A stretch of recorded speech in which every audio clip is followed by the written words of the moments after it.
राजकारणात एखाद्या पक्षाचा प्रवक्ता हा फक्त बोलणारा चेहरा नसतो, तर तो त्या पक्षाची विचारधारा, भूमिका, संदेश लोकांपर्यंत पोहोचवण्याचं महत्त्वाचं माध्यम असतो. महाराष्ट्र नवनिर्माण सेनेत मनसेत प्रवक्त्याची जबाबदारी सांभाळणारे प्रकाश महाजन यांनी अचानक सर्व पदाचा राजीनामा दिला. त्यांच्या राजीनाम्यानंतर त्यांनी माध्यमाशी आपलं मत व्यक्त केलं आहे.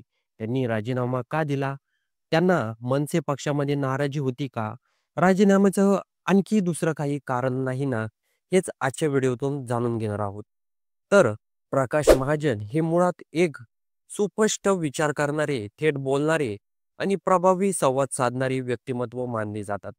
हे मनसेमध्ये सामान्य प्रवक्ता म्हणून दाखल झाले होते. प्रवक्ता ही पदवी ऐकायला जरी साधी असली, तरी प्रत्यक्षात ती फार महत्त्वाची जबाबदारी आहे.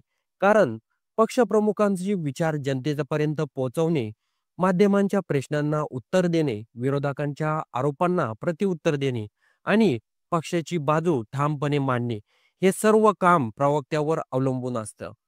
महाजन यांनी ही जबाबदारी प्रामाणिकपणे पार पाडली. त्यांनी नेहमीच पक्षाच्या विचाराची मांडणी आत्मविश्वासाने केली. नारायण राणेसारख्या मोठ्या नेत्याविरुद्ध त्यांनी मनसेची भूमिका उघडपणे मांडली. पण याच संघर्षामुळे त्यांना एकटं पाडलं गेल्याची भावना त्यांच्यात निर्माण झाली. त्यांनी माध्यमाशी बोलताना सांगितलं आहे, की मी एक सामान्य प्रवक्ता म्हणून तिथे होतो. माझ्यावर जेवढी जबाबदारी होती, तेवढी मी चांगल्या रीतीनं पार पाडली. पण गेल्या काही दिवसात मला वाटू लागलं आहे, की आता कुठं थांबलं पाहिजे.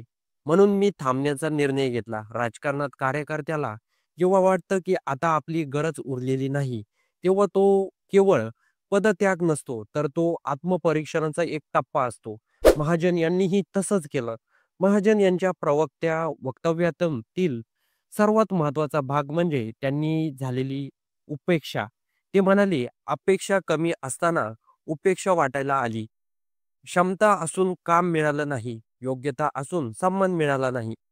थोडा बहुत सन्मान, थोडा बहुत काम हवं होतं." म्हणजेच एवढ्या कमीत कमी अपेक्षा जिथं पूर्ण होऊ शकत नाही, तिथं ताणतणाव नको वाटला. महाजन यांनी सांगितलं, की छत्रपती संभाजीनगरमध्ये एका सभेत त्यांनी अमित ठाकरे यांना वचन दिलं होतं, "अमितजी, मी तुमच्या सोबत आणि तुमच्या मुलांसोबत काम करेन." या वचनामुळेच त्यांना वाटत होतं, जर काही अपराध असेल, तर तो फक्त अमित ठाकरे यांच्या बाबतीत आहे. कारण त्यांनी त्यांच्याशी निष्ठा ठेवण्याचं वचन दिलं होतं. पण नशीब वेगळंच ठरवतं. मनसे 2 भाऊ राज ठाकरे आणि उद्धव ठाकरे यांचं नातं सुधारण्याचे संकेत दिसू लागले.